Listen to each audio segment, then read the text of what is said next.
Welcome back, everyone, to another Welcome to the J podcast episode. I am your host, Jahenns Manigat, aka 12. We have so much to talk about. Both teams from the Creighton Bluejays are dancing. We're going to get into all of that. But before we do, make sure to like and subscribe to the Field of 68 Media Network so you can get content such as this.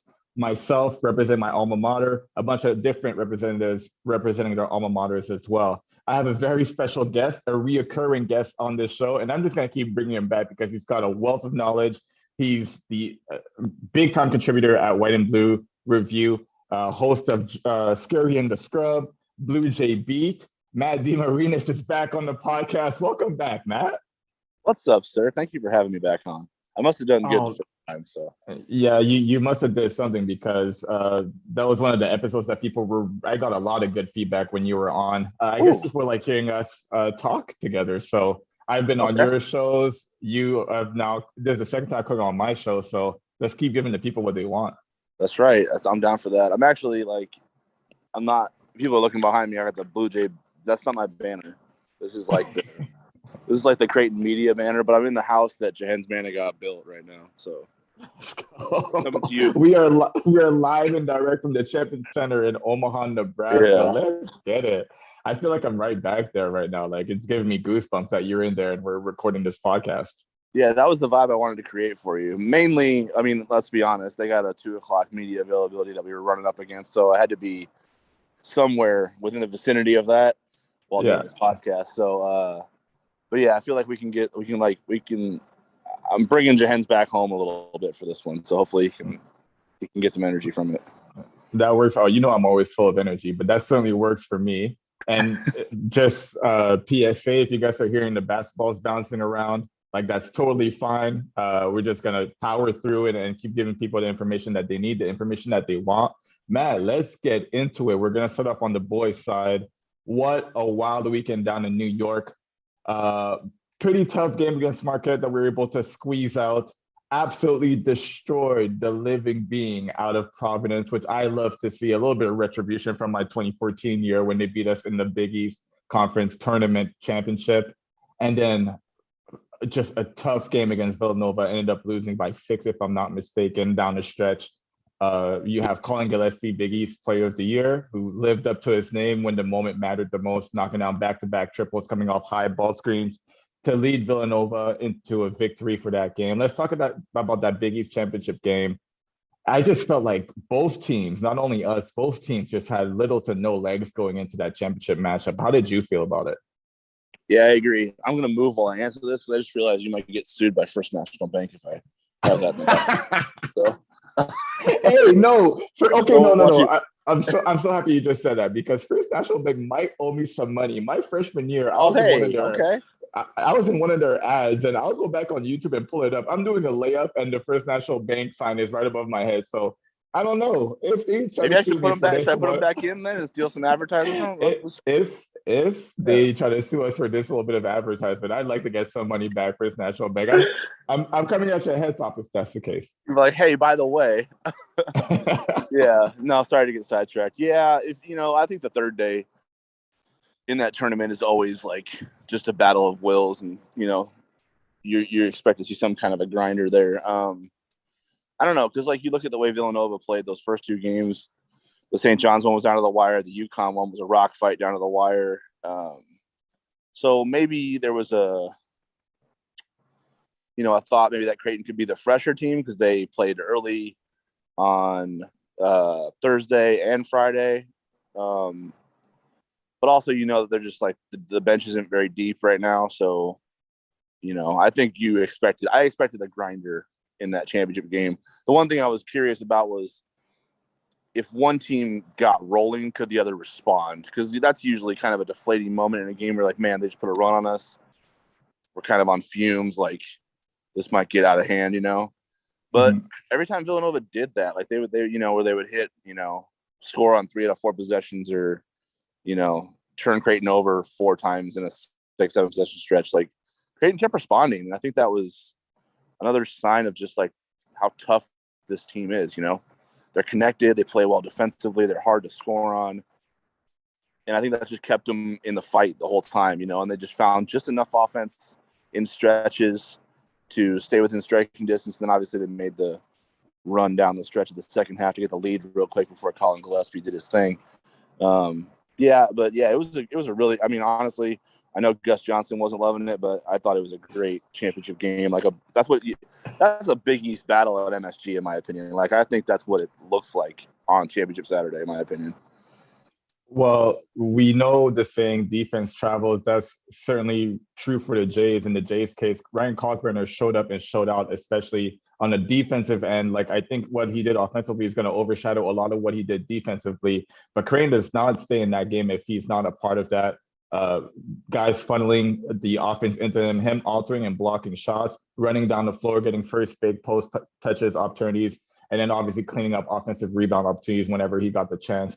I said it the last podcast that I recorded last year after the Gonzaga loss. I said that what Timmy did to Kalkbrenner was the best thing that could have happened to Kalkbrenner. He absolutely showed him what's what when it comes to college basketball, with all the footwork, the up and unders, pulling him out to the 3-point line. I think Ryan Kalkbrenner really has grown up in front of our eyes, and he's looking like he's going to be an absolute monster this year. Talk to me about how impressed you were with his Big East tournament title run. Obviously, him and Kaluma earning all tournament Big East nominations, and just what has impressed or what did impress you from what Kalkbrenner did this weekend. Yeah, I mean, when he was announced as Defensive Player of the Year, I think it was a surprise to a lot of people who follow Creighton because they got that wrong in 2020 with Tyshawn Alexander, and then so there was some surprise there. It's like, oh wow, they got it right in our opinion. Then Providence fans and some East Coast fans kind of thought Justin Minaya got robbed a little bit. So it was kind of funny because I don't know how much players feed into that stuff when they think about it. But clearly, if you watch Providence Butler, Justin Minaya was like motivated by it, right? But flat out this past weekend put it all to rest. Like, the best defensive player in the league is Ryan Kalkbrenner. Marquette couldn't score on him. Providence couldn't score on him. And Villanova was sending dudes to him like on the pass. Like, normally, like, to be, what does Mac always say? Be there on the catch, right? Like, Nova was like sprinting to the lane. The minute they threw the ball in, they were sprinting to that man. So he was a problem. If honestly, I don't know how you feel about this, but if Gillespie doesn't do what he does down the stretch, I think Kalkbrenner was the most outstanding player of the tournament. That I was leaning towards that way for sure, because it was a toss-up between him and Kaluma, in my opinion. And I just think Kalkbrenner's impact defensively is what Kaluma can't really match up to. And then his offensive numbers were really good as well, obviously. And that's how crazy it is, like, as far as like individual achievements are concerned. It's like those two shots hit front rim or back rim. Not only does Creighton win that game, but you get an accolade like Big East Tournament Player of the Year, like that's or most valuable player, right? Yeah. So MLP. It's just like it's just so the margins are just so close. Like, every little inch matters for sure. And in Kalkbrenner's case, yeah, he wasn't able to bring that one home. But that doesn't mean that what he has achieved and the way that he's continued to grow and the way that he's continued to mature, which is what I love the most about his game. His game now has a little bit of maturity to it and some excitement. He's not yelling at the crowd. Anytime he gets an N1, you can see the emotions on his face. That's what I'm talking about. Like, when you want to be that defensive presence, it's not only what you can do on the floor, but you have to also have that a little bit like intimidation factor where the guys know, look, I'm here. You guys can't score on me. You will never score on me. And I'm going to be loud about it and make sure that you guys know. So, me, as far as someone that likes to rile up the fans, I love seeing that. I just think I think it's indicative of how much confidence he has. Because, like, it's not just because that's outward, right? The energy of pumping up the crowd, of yelling, screaming, of talking. Like, when Minaya fouled him hard in the Providence game, he just smiled up at him like, come on, bro. Yeah, but we're up 30. You know what I mean? Like, scoreboard. That to me exudes like it's indicative of how much confidence he's playing with right now. Because I think if you're out there with like a low level of belief, I don't think you have the mindset to be that outward with your energy. You know what I mean? I think you're focused so much on not screwing up that you don't really think about the crowd or the moment or things like that. It might, because you might be at risk of it consuming you. So I think his screams, like his primal roar, his war cry, and then like the things that he does to pump up the crowd and get in his teammates' faces, I think that's all a sign of how much confidence he has right now in his own game. That's what it looks like to me anyway. Rob Anderson tweeted that this might be the beginning of his All-America campaign as a junior next year. I obviously am very biased, and I tend to agree with that. What say you, Matt? Yeah, I mean, the bigs don't get a lot of love in that, so you got to be really, really good to stand out. Mhm. I think he'll definitely, if he's not a preseason.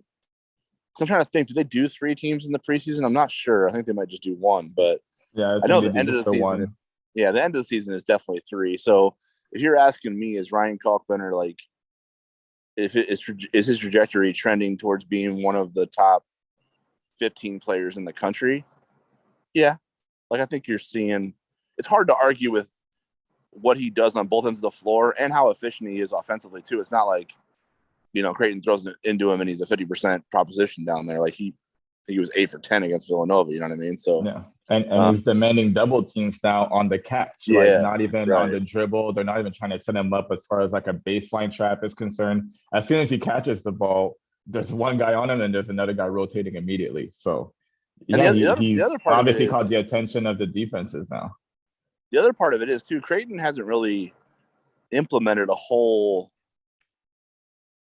lot of structure to play through him for a large part of the season. It only started maybe the second half or even later. And that's when you talk to the staff, like that's a priority of theirs in the offseason is to Feature him more. yeah, just and honestly work on his low post game a little bit more in the offseason too. So he's ready for that on day one. Because I do think they want to play more inside out next year. They've seen the growth he's made, especially, in just the way he's able to finish around the rim with both hands over both shoulders.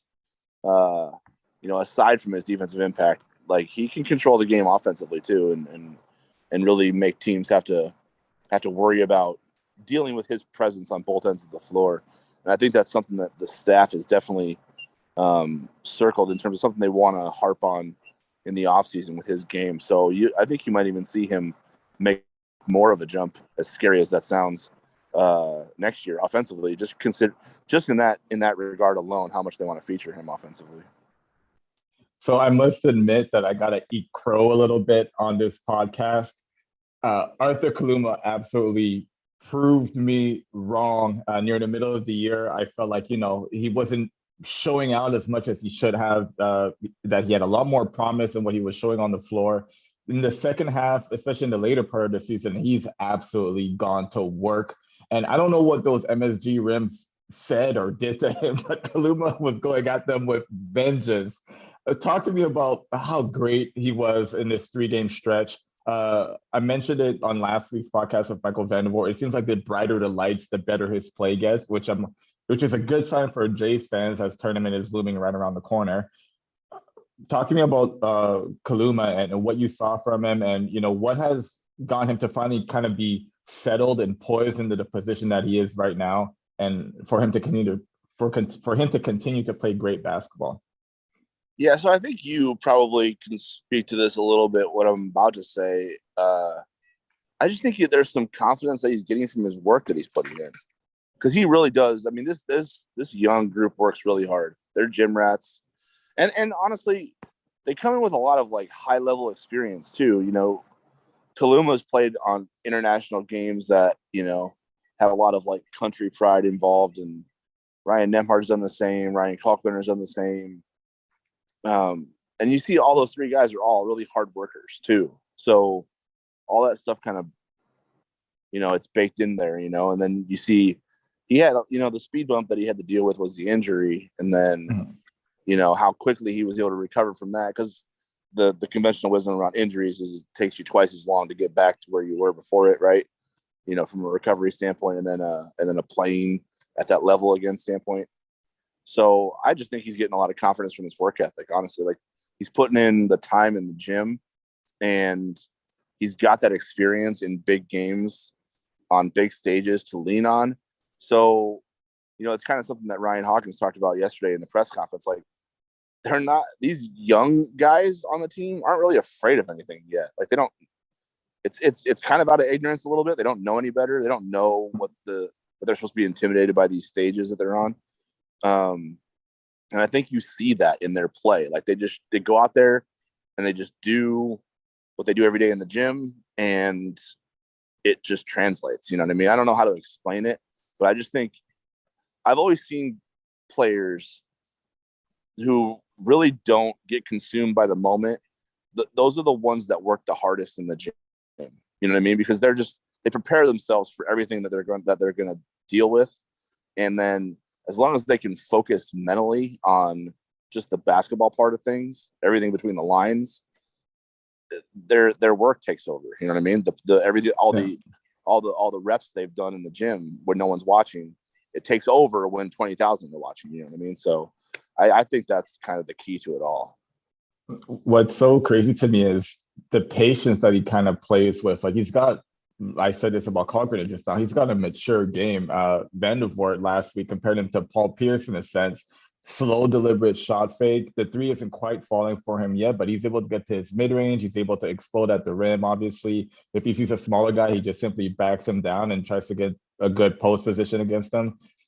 Those are some things that you wouldn't expect a freshman to be able to do, but he wasn't doing them early on in the year. He really struggled shooting the ball early in the year, and I think it kind of messed up with his confidence. As his confidence has grown, and as he's been able to put together back-to-back good games, boy, sky's the limit for Kaluma. Like I'm a huge fan now. Like I can't wait to see what he's gonna do in this first round of the NCAA tournament. And I'm like just like every other Jays fan, I'm seeing him as like one of the guys that we could really pass the keys to the offense to moving forward. Well, there's probably like a little bit, when you think about freshmen trying to deal with what's the one thing freshmen always say when they come to the D1 level, like what's the hardest adjustment?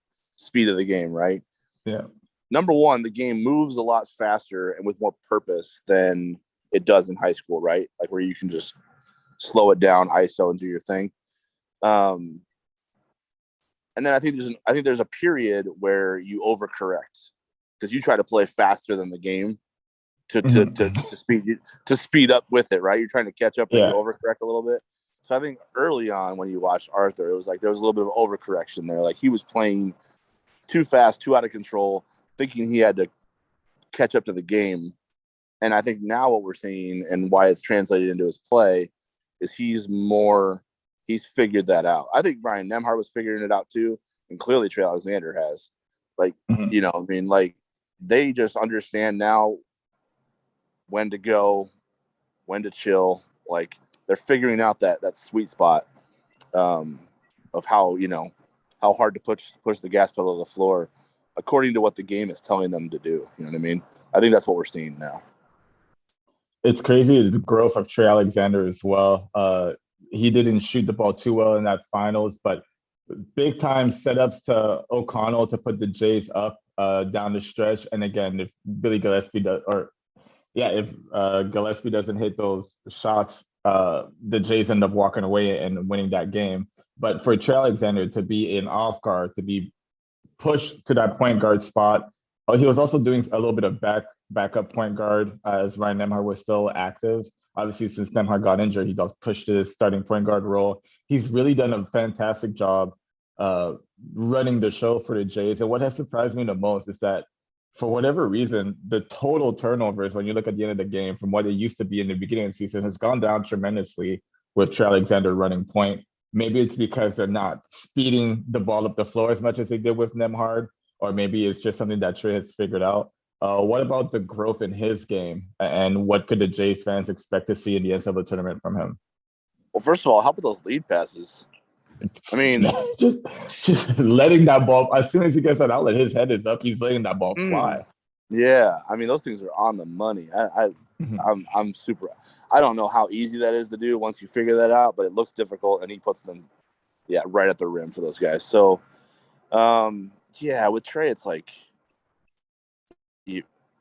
I think you watched the first preseason practices and things and tried to get a feel for what his strengths were, and I kind of always felt like he had the pace of play at this level figured out pretty early on. Like, I don't think he was ever a guy who got too out of control very often. And you're right. Like, they have deliberately slowed things down for him because you can't throw everything that he's just not Ryan Nembhard. You know what I mean? He doesn't play the same way.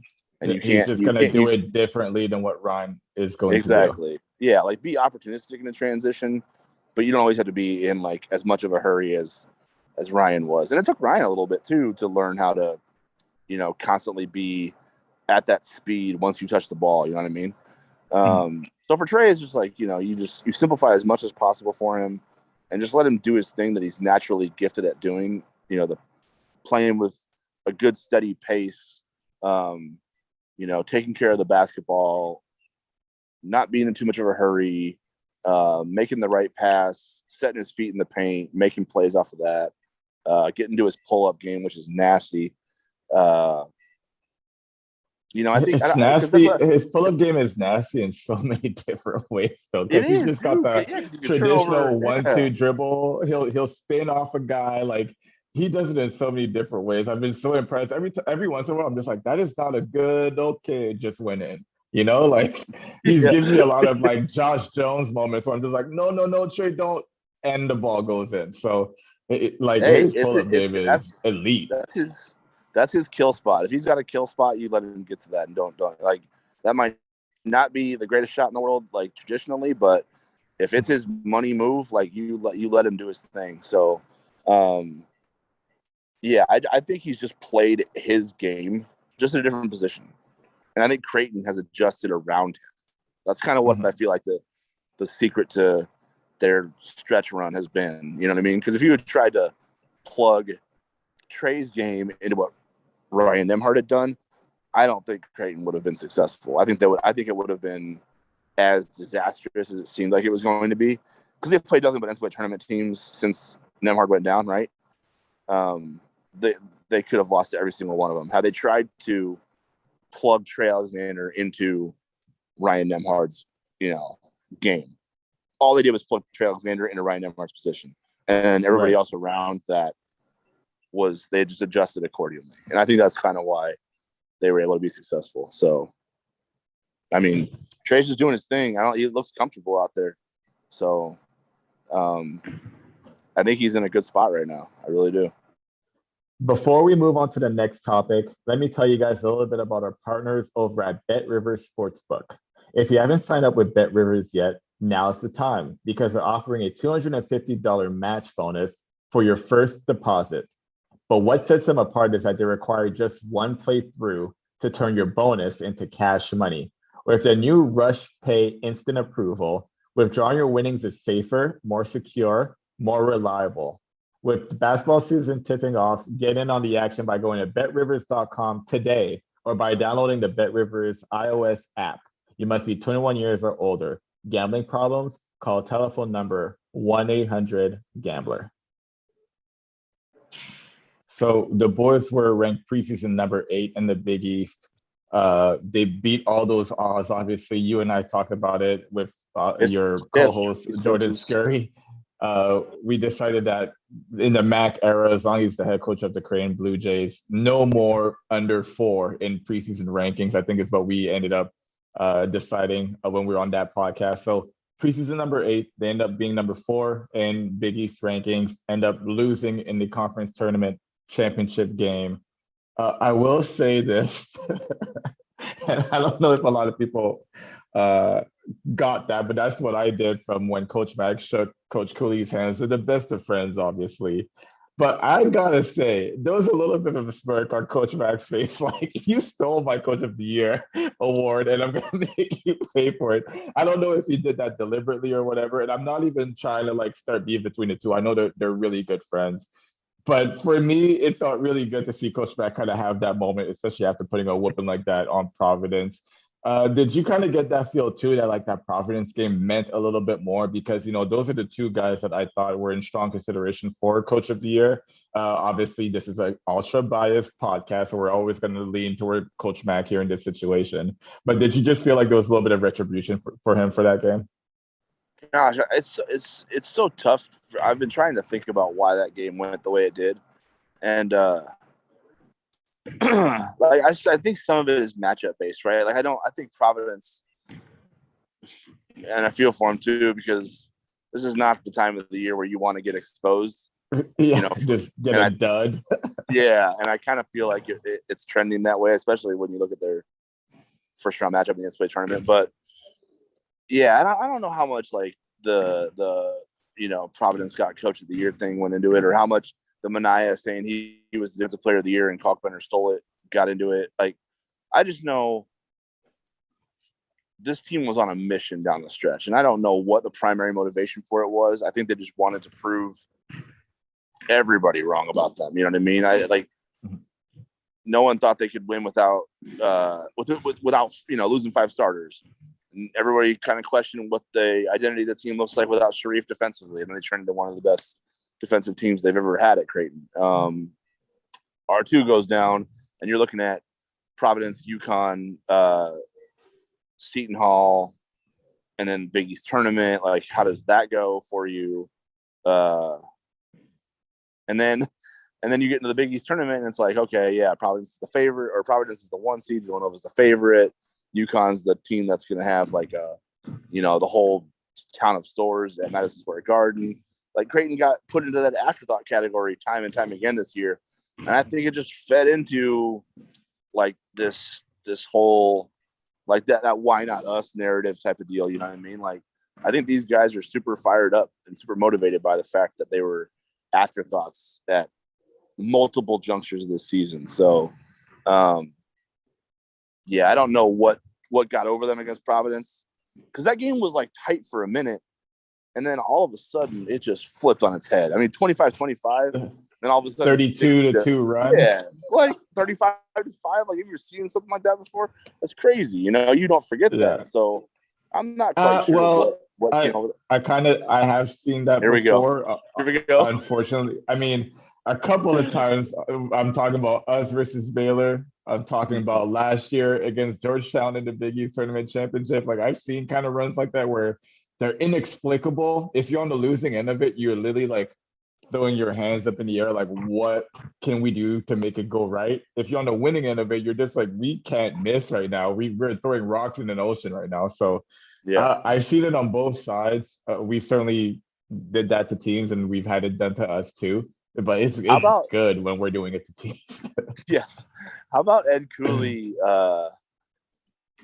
3 timeouts before the under 16 of the second half, all gone. You ever see that's when like that I mean, that's like, oh no, I don't want to say Coach Cooley's such a good coach, but that's borderline panic mode, is it not? Not borderline panic, hence that's flat out full on. It's out of it, like the ship is sinking panic mode. Like, we're taking on water, and none of you really are like, you don't understand. We're about to sink like any second here. Because, like, I don't know. They came out in the second at halftime. It felt like Providence has seen this before. What were they down? It was 44-27, right? Or 42-27, one of those. And it's like, Providence is one run away from it being a game again. You know what I mean? It's not like it was out of control.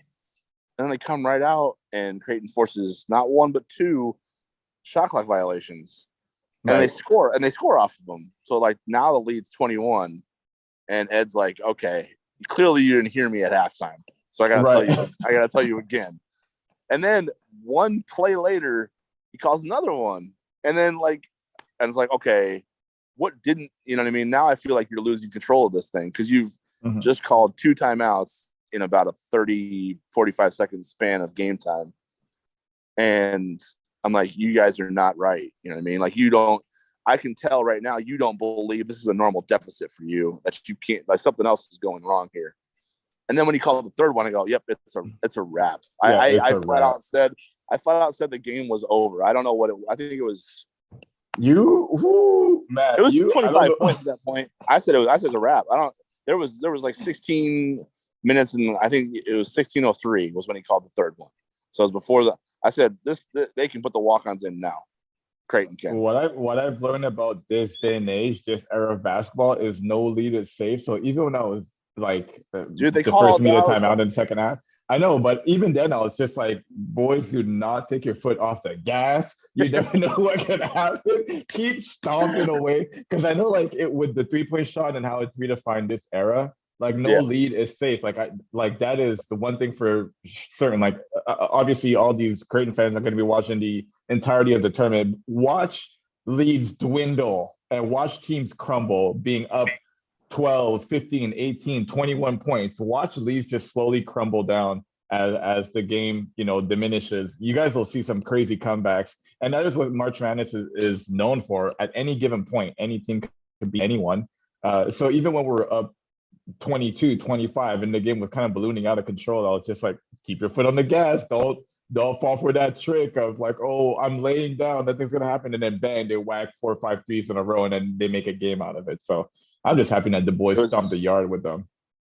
Yeah, you weren't the only one. Like one of my buddies who does a lot of radio in Omaha. He's a Creighton fan. He was tweeting like, something about, I don't know, I'm not ready to feel like this lead's safe yet. And it was 73-44, and I'm just like, and I'm looking at the clock, and I'm like, there's like 15 possessions left in this game, right? Like Providence literally scored every single one, and Creighton can't even hit a free throw, and that's how they'll tie it up. You know what I mean? It's just like that thing was over. You just can sense it. Mm-hmm. It didn't matter. I don't even know, because Providence. Think about when Providence called that third timeout. Full on in it's full on panic. Like, do they even score enough points to overcome that the rest of the game? I'm not sure they did. No. I think Creighton was right around 58 at that point when the third one got fired off. So that's what I mean. Like, the game was too out of control for them. They weren't going to do enough right, and Creighton wasn't going to do enough wrong in that amount of time. And I know you're thinking like Xavier was 29-2, and it's like Xavier's never happening again. Like, you're not going to see that multiple times in your lifetime, right? Like Xavier's a once in a lifetime meltdown / comeback from your whatever perspective you're looking at it from. That's never happening again. So put that into your here's something that's happened before column. Providence wasn't pulling that off. You know what I mean? Xavier wasn't on tilt like that either. They were only down 17, and then halftime happened. So like the halftime was the reset. Providence was calling timeouts like after that reset with buckets full of water, like trying to keep the ship afloat. Like it was you know what I mean? No, when the second timeout happened, I go, you're panicking right now. When the third one flew, I said it's a wrap. Call the game. Running clock. It's over. When Davis hit that 3, that's when I was finally like, okay, on to the final. I just have a different perspective. I just have a different perspective, bro, because I'm telling you, like, I haven't been out there being in situations where we're whooping on teams and when we're getting whipped on. Like, I don't trust the scoreboard. I never do. As long as there's time on that clock, like, I'm good to go. When Davis hit that 3, and I saw Scurry go crazy on Twitter, that's when I was just like, okay, that's game. I can finally breathe. I can relax a little bit, because you know me, like the way that I'm watching the game, I'm literally like at the edge of my seat. Like anything that happens, I'm ready to jump up and jump into the screen, or if I'm watching it on my projector, jump into the wall. But it's just like I don't trust any leads, especially in this time of the year. And we are all about to see the example of that, which March Madness, right around the corner. So, me, speaking of March Madness, we have to get into it. We are a 9 seed going to Fort Worth, Oklahoma. Is that Texas. what it is? Texas. It's Fort Worth. Okay, I'm tripping because like I saw it on Twitter today. Anyways, Fort Worth, Texas, and you've been there before. Well, I was hoping it wasn't in Texas because of what happens in Texas. Right. Your career ended there, as I recall. Yeah. My career ended there, and now Doug plays for that local team, and that's awesome. That's fine. That's okay. It's fine. But we are going down to Fort Worth, Texas. I'm a big NCAA conspiracy theorist. I've mentioned it how often. You know where I'm going with this. It's going to be Arthur Kaluma versus his brother in the first round. What? How out of all of the teams that we had a chance of playing, how is that the matchup that we're going to get? and then a potential Kansas second round game. I don't understand, but maybe you can help me make sense of all of this, Mac. Help me out here. Is this not just another cheap way for the broadcasters to be like, well, brother versus brother day? I don't know. It hadn't really crossed my mind because I don't know if it's funny. I go into selection Sunday like I'm not really thinking about who you guys are gonna play ever. I don't know. Is that weird? Mm-hmm. Do you guys think about that? Yeah, because the goal is to win it all, obviously, right? So like you just for whatever reason, the players' minds were always trying to manufacture the easiest path. There's no easy path, but we're always like, okay, well, if we get such and such team, like we match up well against them, that'll make that first round easier, And so we always just kind of pre-calculate a little bit when it comes to that. But I remember like when I first started this whole conspiracy theory thing was obviously sophomore year, Doug versus Harrison Barnes. And the joke is that Doug and I had talked about it the day before, right? Because Missouri Valley Conference tournament was a week before, so we had a whole week to prepare before Selection Sunday. And the night before, Doug and I were just like, dude, who do you think we're gonna end up facing? And Doug just out of the blue just said like, dude, I wouldn't be shocked if I faced Harrison again. And I don't know why he said that, but it all kind of came to pass. And then that's when I was just like, wait a minute, hold on a minute. Like, this is no coincidence, And then I just started going down all these rabbit holes. I started to go back, way back to like different matchups that like, or like the fact that they'll just have it so that like a Kentucky Louisville semifinal matchup is what we're gonna get, like in the Final Four. They just kind of like figure out ways to just plant in these storylines. And then they just don't look back after that. It's shameless by the NCAA selection committee. I will say that. Crazy too because all your team that year. I think I remember being pretty shocked you were on the 8-9 line. So that's funny that Doug thought he was going to be in Carolina's path somewhere. Yeah, and we didn't know it was going to be in Carolina either. He just kind of felt like, dude, like I wouldn't be shocked. It's the way that he just put it, and then it just kind of came that way. And there's a photo. I'll put it up on Twitter later, and I'll tag you in it of when we get the announcement of where we are, and then the following announcement of who we might play against or whatever. No, actually, I guess North Carolina's name would have already been up on that board. But like you could see Doug's reaction as he realizes if we beat Alabama, this is who we're gonna get. And like I'll find the picture and I'll tag you in it on Twitter, and then you tell me that's not the face of someone who's literally saying, "I told you so." Like that's exactly what it is. Deal. Yeah, like, but as far as what you're getting at with last night, I just don't. It's funny because I kind of wonder if like the committee looked at advanced metrics and tries to figure out some contrasting styles that might be fun to see out. Because when you look at San Diego State and Creighton, it's kind of funny how similar they are. And I know that's weird to say because it's never been the case, right, in the history of this little. I mean, you guys have met. You guys have hooked up a few times in non-conference play the last few years, so it's never been the case, right? But like, I was just looking today, and I'm like, since Nemhard went down, so the day after that, basically, Creighton's. This is according to BartTorvik.com, which is basically like a Ken Palm adjacent site. Creighton's 157th in adjusted offense. San Diego State's 147th. And then Creighton is 9th in adjusted defense, and San Diego State's 11th. So basically, it's like the same team. You know what I mean? Basically, right there on both sides of the metrics. And it's going to be interesting because, San Diego State is a senior-laden team. They have 3 senior starters, and then they have 4 seniors off the bench that play about 2 to 3 rotations, a night. And then you just look at Creighton, like they have Alex O'Connell, Ryan Hawkins, Keyshawn Fizel, and then a bunch of babies, right? So from that, it's kind of boys versus men a little bit. But from a style standpoint, I don't know. Like, I think this game might be something similar to what we just saw on Saturday, more purposefully, right? Because both these teams hang their hat on defense, on rim protection. They're not in a they're not in a hurry to get up and down and let it go anymore, especially for Creighton's perspective without Nemhard. So I'm kind of curious to see what this game turns out to be. If it was a if it's a rock fight to 50 again, I wouldn't be surprised based on the way both teams are built right now. It's going to be interesting. San Diego State was not on my radar for a first round opponent. I thought it was going to be a team that would be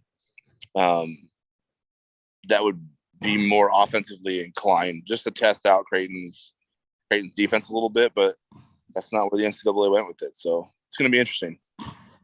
I definitely gotta watch some San Diego State film to get a little bit more acclimated into how they play. If they're a team that pushes the ball up the floor, if they're a team that rather would slow it down, walk it up, which is a little bit what kind of annoyed me about the Villanova game. Like Villanova was just settled into, let's just walk it up, let's just run our offense, let's use all these 30 seconds, and if we get an offensive rebound, use those extra 14 or 20, I should say. Yeah. And in a game like that where it's a real grinded out game, it's like every possession matters that much more. So I'm anxious to see what San Diego State looks like. But again, man, like once I read that, like Kaluma had a brother that played at San Diego State, I was just like, here we go. Like they've already figured it out. And then to have the battle of the Midwest, Kansas versus Creighton in the second round, like they set up these cheesy lies, man. And wait a minute, Jahenns. Steve Lutz is going to beat Kansas in a 16-1 first-round upset, so hang on a second there. Might not face KU. Wait, would that be in the same bracket as us if Coach Lutz, which I was going to mention, shout out to Coach Lutz, man. Let's go. Let's dance. Let's do it. Shout out to Coach Lutz. First year at Texas A&M Corpus Christi, leading the Islanders, the Island Boys, to a Southland Conference title. And then we also saw D-Rock in the Missouri Valley Tournament Championship game. They ended up losing that game, but what a run by the Drake Bulldogs this year. Shout out Tucker DeVries, man. It's so cool to see all these guys who, have helped me, obviously, as far as coaches, Coach Lutz and D-Rock, they've helped me tremendously. I saw Tucker grow up right before my very eyes, to see him be a stud as a freshman. Man, it's just so cool to see for sure. He is, and he's like 6'9". Like that's what like kills me about it. He's like, he's a big guard. He's a really big guard. Like he's got a little bit of Larry Bird game in him, but we'll talk about it another. The NBC is not gonna like that boy. They're not gonna like. No, I know he's not gonna be liked for the foreseeable future. But yeah, so you're saying that if the Islanders beat Kansas, they're going to be on our side of the bracket? Texas A&M Corpus Christi is in that 16-16 playing game, so they got to win. They got to win, on Tuesday against Texas Southern. Yeah, and then they get Kansas after that. So yeah, it might be Lutz versus Mac in the second round if they can make some history. So somehow, some way, but isn't that storyline thing? That makes it even worse, doesn't it? It's not even the Kansas angle that the NCAA was going for. They're like, hey, let's have him play one of his assistants. Thank you for finally seeing it my way. I hope that I've opened your eyes at least just a little bit. Oh man, that's incredible. I didn't realize, because I thought that 16-16 matchup was going to go elsewhere. I didn't realize it was going to end up in our side of the bracket. So it's going to make for interesting TV for sure. Again, you guys who are NCAA conspiracy theories such as I am, just pay attention to those cheesy one-liners that they're going to feed into the earpiece of these broadcasters, and don't let it fool you. This has been planned since basically 2 weeks ago when they were trying to figure out who was going to be on one side of the brackets. All right, so that's just my take on it. I'd love to be proven wrong. I've had Raz on the podcast, and he tried to convince me, because he's been on those selection committees before, that they really pay attention to such and such. And as much as I love Raz, I basically just had to slap that idea out of his mind and just kind of tell him what my conspiracy theory was. So I'm glad that he actually listened to me, even though he probably thinks I'm stupid for thinking that way now. But that's just the way that I think, and I'd love to be proven wrong one of these days. Jay, I'm with you. In the Creighton cinematic or podcast universe, we don't believe in coincidence. So. And that's facts too, because I've been on yours and we've spoken about things like this too. So it's going to be exciting TV for sure. On to the ladies side, who also gained a berth in the NCAA tournament. The ladies are going to be going to Iowa City, and they're going to be facing Colorado in the first round. They had a decent run in the Big East tournament as well. Flan just did a hell of a job coaching the girls up this year. Great Big East regular season record, great Big East tournament season appearance, and now they've earned their spot into the NCAA tournament. Talk to me about the ladies and what they have to look forward to in the NCAA tournament. Yeah, I haven't done a whole lot on Colorado just yet, just some service level stuff. But I mean, they're. It's funny because they started like 13-0, and then they lost like 6 out of 7, and then since then they've won 8 out of 10 coming into the tourney, and their only 2 losses are to Stanford, who hasn't lost to anybody in the Pac-12. So you can kind of forgive those. I think it's Colorado doesn't like try to play with a lot of pace, but this might sound weird. They don't play with a lot of pace, but they move quick in the half court. Like they don't. The ball doesn't stick very much. They're really long. They look pretty athletic and quick. They like to go inside. They like to cut a lot. So, Creighton's got to be sharp with what they're seeing defensively. It's not a team that's going to just destroy you from 3-point range, although they do have one shooter who's pretty healthy, around the 40% range, who shoots a lot of them.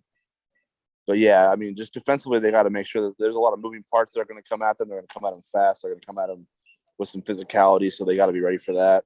And then I think that, the rest of it is like just getting sharp with your rhythm offensively, because they haven't played since I think March 5th.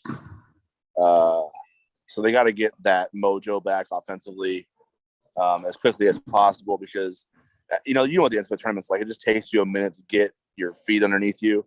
And then when you get rolling offensively, you have to figure out, how to feel comfortable and whatnot. So it'll take them a minute to get all that figured out. But once they do, I think it should be a pretty good game. And then they're in Iowa City, with the Caitlin Clark's Hawkeyes on the other side of likely waiting for them in the second round. And it's a homecoming game for Rachel. Yeah, I already saw her advertising it on Twitter. I already saw her advertising on Twitter. A Colorado kid playing Colorado. So I can't calm you down anymore from your conspiracy theories here, because the women's side is loaded with it. Join the dark side, brother. I've been telling you. Go ahead and join the dark side of the NCAA web. Like we are in here in these web forums talking about all these potential matchups that the tournament is trying to conspire to put together. So go ahead and join the dark side of the web, brother, and come in these forums and talk with me about how crazy these matchups are. If Creighton and Iowa end up playing, it's you're gonna laugh at how many storylines are involved in this. Like, yeah, I mean, first of all, Creighton and Iowa, I don't know if a lot of people know this, but Creighton and Iowa play each other in a closed scrimmage every single season. Every year. Yeah, every single time. Every single year. Like going back to when before 2011, I'm pretty sure. Yeah. I swear, because I remember when we played Colorado one year, we played Iowa State one year, we played Iowa one year in those close scrimmages. And I remember asking Carly Tritz, who was a player at the time, I'm like, wait, so who are you guys playing in that close scrimmage? And every year she's like, Iowa. Oh, no, we're playing Iowa. Iowa and Iowa City. Like, again? I thought you played Iowa last year. Yeah, no, we're playing them again. It's so funny how like that always works out. And then obviously Caitlin Clark is like a stud and a National Player of the Year candidate, but she's also the cousin of Audrey Faber, who was a stud at Creighton recently. So, you know what I'm saying? And then you factor in Rachel Beard from Iowa City. Like, you're going to have some storylines growing out of your ears if they match up together.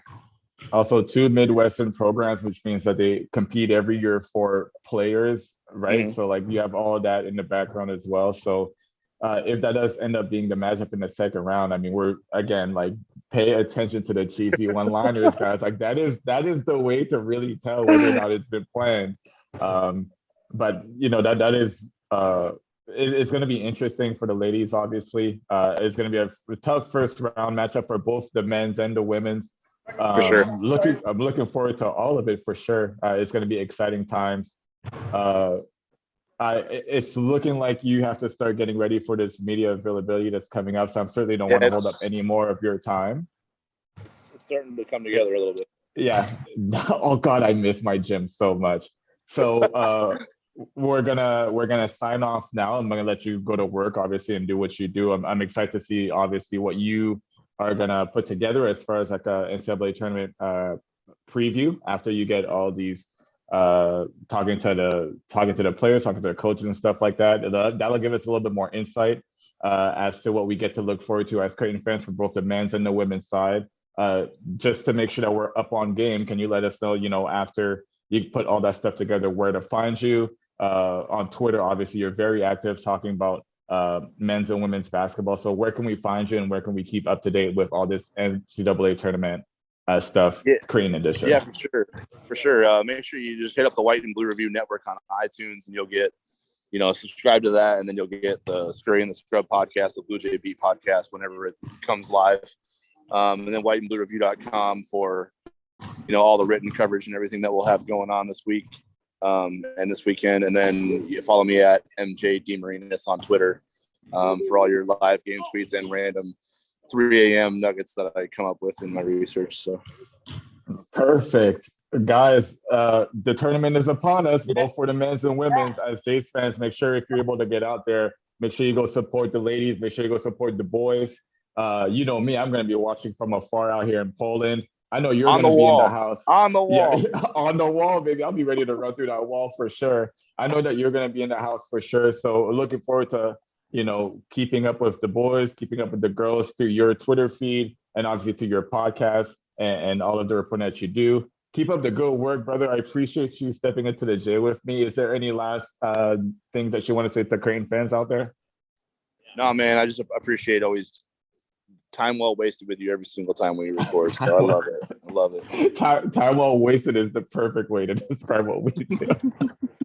This was Matt Demarinis. I appreciate you, brother. I'm your host, Jahenns Manigat. Make sure to like and subscribe to the Philly 68 Media Network. Again, if you guys keep listening to what I'm saying, I promise you I'll have something to talk about, and I'm just gonna keep yapping away for you guys. So I appreciate all the love and support. Let's go. It's tournament time. I'm excited about this. It's time to get it going. It's time to try to hang a banner if we can. All right. So again, if you guys are able to go support the ladies, able to go support the men's, make sure that you get those travel arrangements ready, get your hotels booked, go out and be in full force as Blue Jay Nation, because these guys are going to need your love and support. And as always, make sure that whatever you do, you stay safe and go Jays.